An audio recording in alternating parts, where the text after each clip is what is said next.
The 2 types of failure, and while failing might just be the best thing to ever happen to your business on today's episode.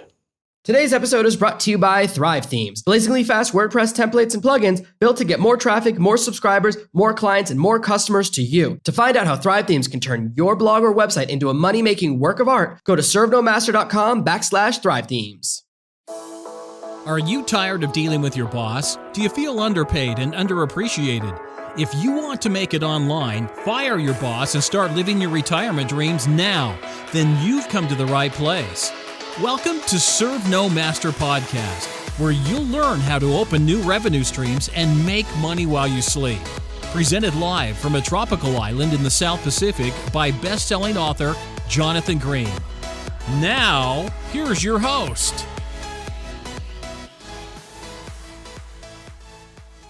Every time we see someone achieve greatness, whether it was last year when a satellite landed on a comet for the very first time, these people achieved an amazing mathematical feat, human ingenuity and science, something beyond what I could ever imagine doing myself. When you think about how fast comets are moving and all the logistics of the fact that when they launch from Earth, the position changes every second by thousands of miles. The math involved blows my mind. It's astounding and very impressive. We see people win the Super Bowl or the Olympics. I always hear them say things like, oh, he was just born that way, or he's just lucky, or he has great genetics, or it's his parents. We're always looking, when someone succeeds, to blame anything other than the person.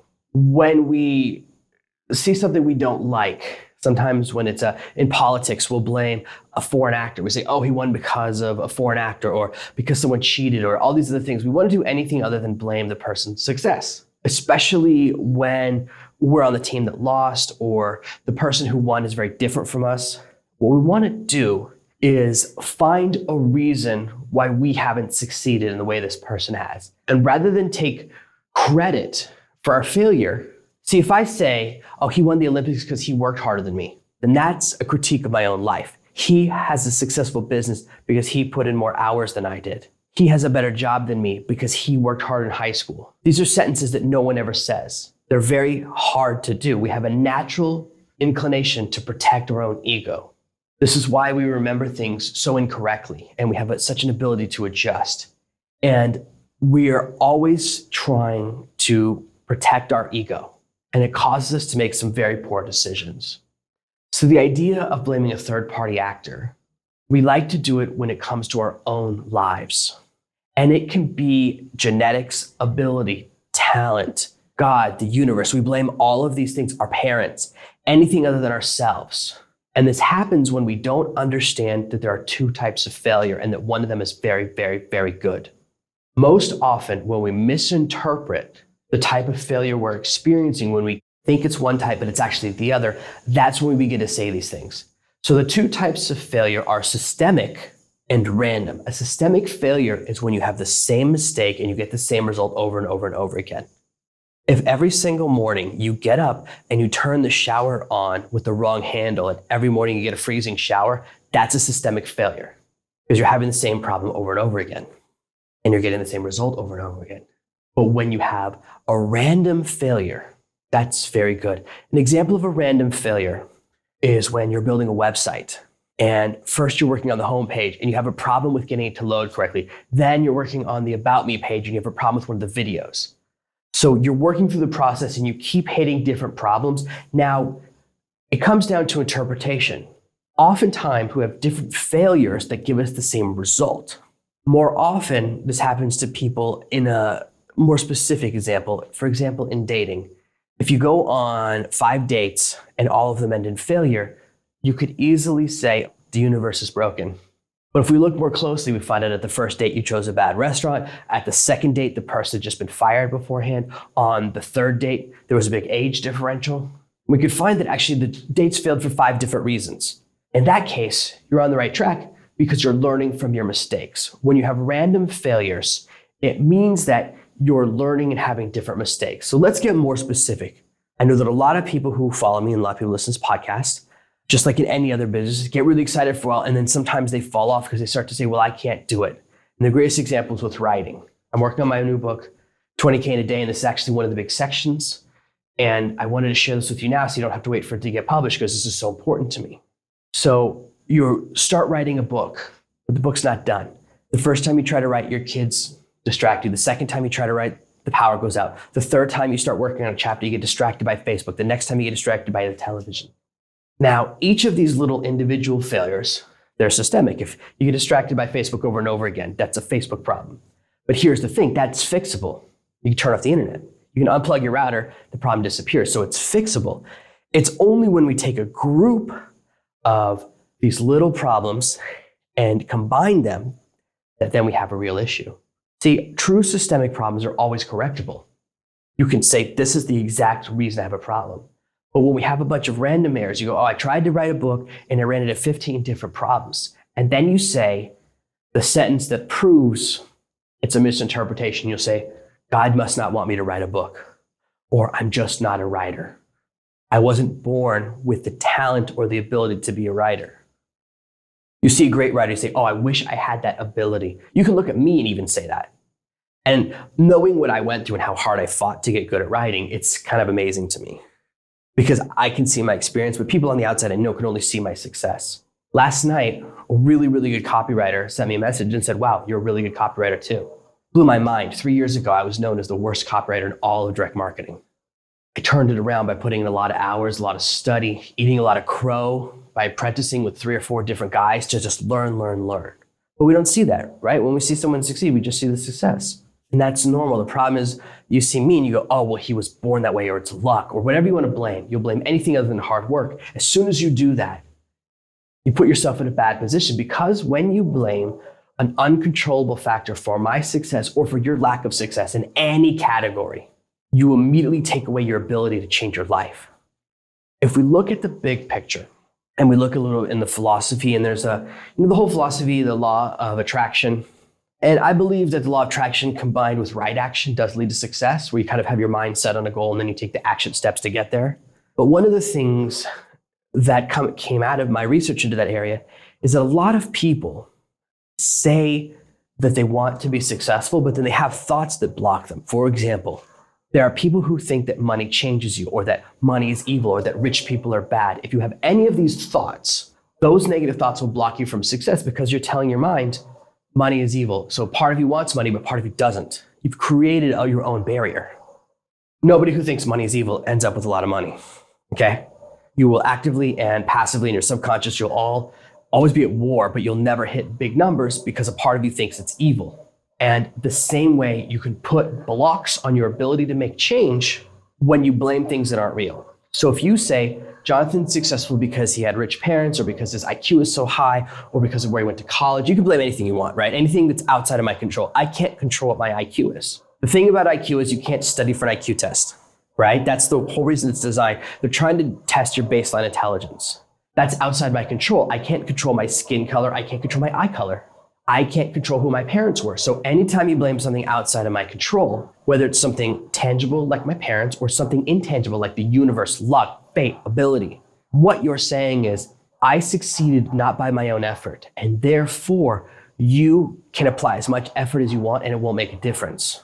As soon as we separate success and effort, we become powerless. You destroy your ability to succeed. If you blame a series of random failures on a systemic failure, you will say, oh, the reason I haven't finished my book is that the universe is against me. I'm not meant to be a writer. We make all of these excuses. But I've developed a little test for you to check, and you can check every single time. We all have things that we can't do no matter what. Mine is Sudoku. There are, 7 billion people on the planet. I know the number's always changing. Maybe it's 8 billion soon. Of those people, you could rank everyone in ability for Sudoku, and I would be last. Now, this is amazing, considering that on the college entrance examinations, I got perfect in math. Considering that I have math awards, that I have all this math ability, I cannot do Sudoku. People think Sudoku is math. Turns out it's not, because I don't have the ability. I even tried doing it with my nephew. He had kids Sudoku, which used colors instead of numbers, and had 4 squares or 6 squares instead of 9. Can't do it. I was trying to do it with him for an hour. It's the only place where I couldn't help anyone. And my sister, in fact, thought I was joking. She thought I was like being a bit of a jerk because I wouldn't help with the Sudoku. And I go, it's not a joke. I can't do it. I'm not pretending I can't do it. So in my life, I have something that I cannot do. And I've tried many times. This does not come from me looking at Sudoku once going, that looks hard. I sat down with a Sudoku book for a couple of hours. I never solved one puzzle. I haven't solved the children's one that when he was like 6 or 7 years old, my nephew. It's something I simply can't do. And here's the test. I call it the gun to my mom's head Sudoku test. Someone kidnapped my mom, put a gun to her head and said, do this Sudoku problem. You have 5 minutes. I would start saying goodbye to my mom because I know I can't do it. Now, I'll try. I'll try really hard, If it was a different member of my family, whoever it is, I would try really, really hard, but I already know I can't do it. I've tried a lot of times. I don't have the ability. And I don't know if it's because I partied too much when I was younger and maybe a brain cell's missing or what the reason is, but it's a very specific thing that I can't do. And that's the test. So if I said to you, you have 2 weeks to write a book, you need to write 10,000 words in the next 2 weeks, or your family gets it. Would you be able to do it? Of course. Now, might the book be crappy? Yes, it might be, but so what? You saved your family's life. There are a lot of things like that, okay?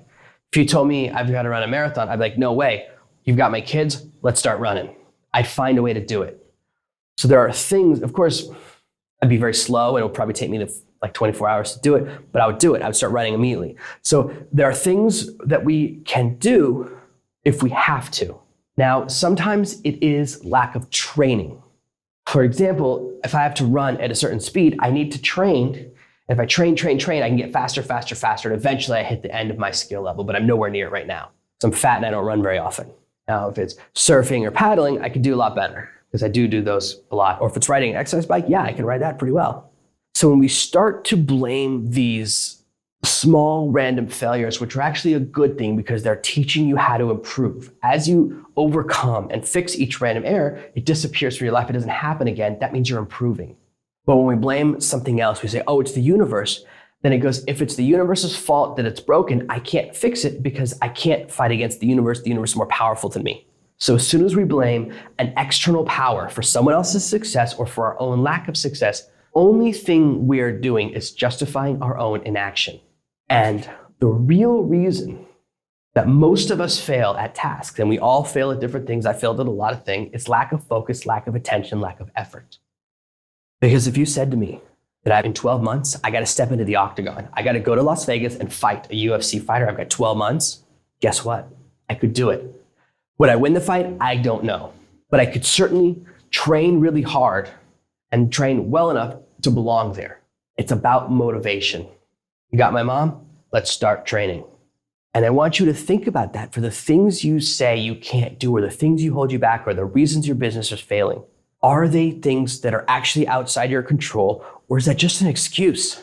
Here's another area that you might be very familiar with. Oh, I started a small business, but I can't find any clients. Every time I have this conversation with someone, I say, how many methods are you using to try and find clients? Well, I print out business cards. How many have you handed out? Well, I haven't handed out any. Well, how would anyone see it? No one can see through your pocket. How about this one? In order to get clients, when I started my SEO business many years ago, back in 2010, my very first online business, I posted an ad on Craigslist at least 3 times a week. If I could have done it more, I would have, but you're not really allowed to. Craigslist has a lot of rules. They'll delete your ads if you do them too frequently, unless you're really sneaky. And I wasn't that advanced with tricking Craigslist. But you post your ad, but you have to be consistent. And a lot of people, I started coaching people once that business got successful. I said, hey, let me teach you how to get clients. And all these clients, and I would say, all you have to do is post this ad 3 times a week on Craigslist. And they wouldn't do it. They post it once. And I'm like, well, I haven't got any customers. I go, yeah, because Craigslist, the ads disappear after a day. People only scroll so far down the list. There's always new ads. The way to be at the top of the heap is to post every 3 days. I always do it between 7 and 9 a.m. and that's when I get a lot of hits. They do it once or twice, say, oh, it didn't work for me, I'm done. They didn't put in the effort, so they blame the system. Another way I found clients, I used to go to tons of meetup.com events. I would go to all these different events filled with people who were mostly, their businesses were not doing well. And that's me being very generous. They were desperate for someone to save their business. You go to these small business meetups, the young entrepreneur meetups, it's all people that are just trying to get started. And I'm surrounded by people whose businesses aren't doing very well, most of those meetups. But I went to all of them. I would always tell people what I do, pass out the occasional card. Almost nobody could ever afford what I was doing because their businesses were all in the red, like most new businesses, or they're part of like pyramid schemes. Like I'm gonna buy a bunch of knockoff Red Bull out of the trunk of someone's car. I'm okay on that one. So we go to these meetups and I would go to all these things and I would get a client. I'd go to 10 meetups and every 10 meetups I'd find someone who would pay me a nice high ticket offer. I would find someone who was really looking for someone like me, it would be a great opportunity. And from going to meetup events, I probably made $10,000, $20,000, $30,000 over that year, just from different clients. Some clients you hire them for $1,000 a month for 10 months. It's pretty good. All of these efforts are the reason I found clients. People would say it's luck. And I'd say to someone, so when I'm training someone or coaching someone or mentoring someone, when I was doing a lot of that at that time, I would say, okay, you haven't done the Facebook thing. How many people have you told about your new business? Well, I told my wife, well, how's that help? She's not going to hire you. Even if she does, she's just going to pay you with money that's already inside your family. So if you don't tell your friends, you don't tell your neighbors, you don't post on Facebook, you don't even tell the people in your social circle that you have a new business, they can't do anything to help you. And then on top of that, I'll say, how many meetup events have you gone to? Have you gone to a Chamber of Commerce event? Have you gone to any type of networking events? Well, no, I'm really busy. Okay, if you haven't taken the actions, how can you blame something else? But we do it. We'll say, oh, the system doesn't work. And I know that there are people who go through my system and say things like this. But I can see, I can check if you've watched all the videos. So I can look and see if someone's been through the whole course. And in fact, I don't even have to do that. I can usually just ask 1 or 2 questions from the second half of any course. If I have a 10 video course, I ask a question from video 7, person has no idea what I'm talking about, it's a dead giveaway. And that's okay, because that's what a lot of people do. It's not like you're the exception. That's actually the rule. Most people don't take the actions that they should. It's very normal. We don't finish the books we buy or the courses we buy. I'm just as guilty. I had a course I was working through, I ran out of time. I still haven't finished it. It's been about 4 months. I wish I'd finished it. I wish I had the time. I'm working on other stuff. So it's not the course that doesn't work. It's my lack of time and focus. It's not my priority. I'm working on some other stuff. So as we look at ourselves, if we can become people who separate the two differences between a systemic problem and a random problem, we'll stop blaming the universe. The reason you haven't finished that book is because you haven't put in the hours. And that's okay, because the moment you isolate the problem, you can fix it. You then have the choice. I can say, you know what? The reason I'm fat is because I don't work out enough. Solution, I get up every morning an extra hour early and I exercise before I start my day. It's hard for me to exercise at the end of the day with these 2 kids. I'm still adapting to being a new dad. I haven't really mastered it. Okay, having 1 kid, you can kind of do a lot, get away with a lot of stuff. But having a baby, whenever we try to work out, if he's in the crib in the room with us, he starts screaming. He gets like under your kettlebell when you're working out, and that's not where you want your baby. So obviously I don't do that. But that's a new struggle that I have to overcome. Okay, and we're learning to adapt. And that's a series of random failures because we try different things. We try to put him in the crib, he cries. Okay, let's try to put him on the floor, he cries. Okay, we got to try different things. Do we put him with the nanny? He doesn't want to be with the nanny, it's too early. She doesn't come here that early. So we're adapting. So we have a systemic failure, but then we realize once we start implementing the solution, we run into a bunch of random failures again. So going back and forth between the two things you're dealing with, random failures usually you can fix very quickly. A systemic failure might take you longer to fix. Now there are people who have systemic failures and don't realize it. For example, if you've been on 50 first dates and no second date in the last year, okay, you got a systemic problem, okay, because you keep getting the same result. And I know people that do this. You know, I worked in dating for a long time. It's very common in dating. People go, I'm not going to change. I have to find the one right person who likes me the way I am. You're going to do a lot of waiting. If you don't change your strategy, if you take everyone on the same date and the date keeps failing, maybe try a different date. So we can get locked into patterns where we are doing the wrong thing over and over again and we choose not to change it. And that's a decision. And I've had friends who've made that active decision and 10 years later, they still don't have a partner. They're still very lonely. But they would rather die alone than change. And there's a lot of people like that, that's fine. As long as it's an active choice, fair enough. So as you are working on building your business, as you're thinking about motivation, every single time you want to blame the universe, time, someone else, blame me, a lot of people blame me, that's okay. I want you to sit back and go, wait a minute. Am I misinterpreting random failure and thinking it's systemic? Because whenever you blame something you can't control, that's a big sign. That's a big sign that you are misinterpreting your failure. Now, I know you're going to say there's exceptions to the rules. What if you're in jail, or what if you're a slave, or what if you're kidnapped? Yes, of course. But unless those have happened to you, let's not talk about those exceptions. Because 99% of the time, and if you're able to listen to a podcast, you probably have free will.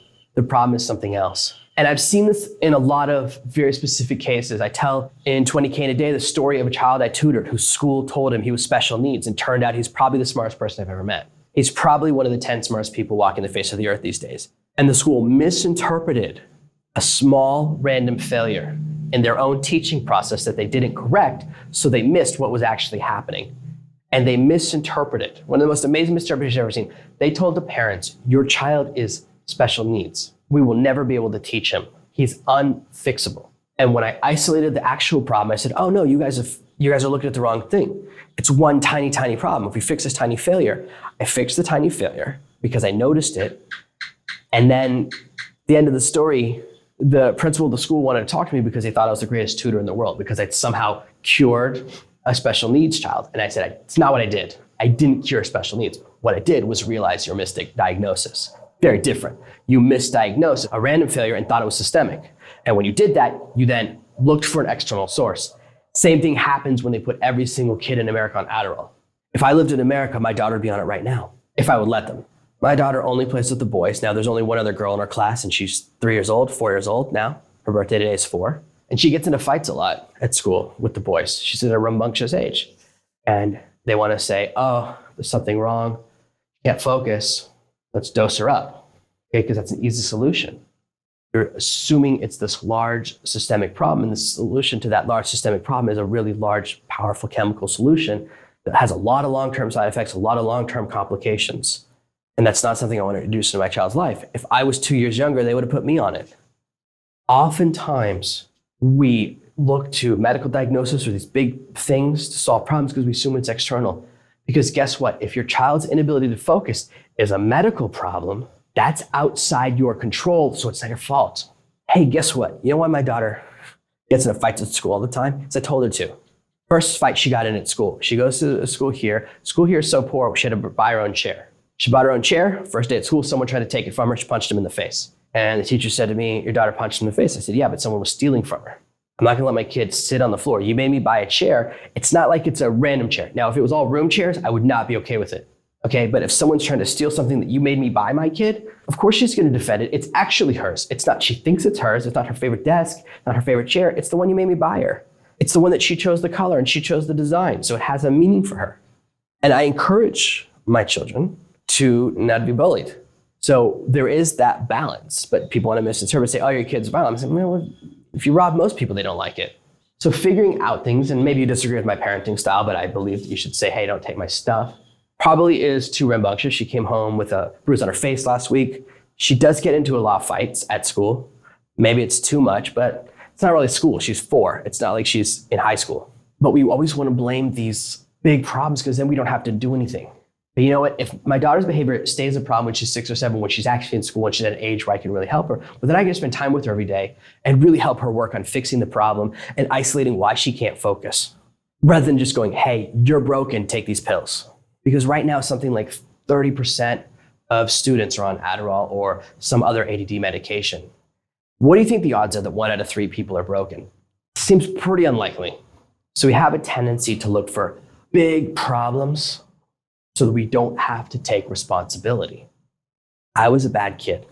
I got a lot of trouble in school. I got detention a lot. I got a lot of fights. I won a lot, lost a few. It's not because something's wrong with me.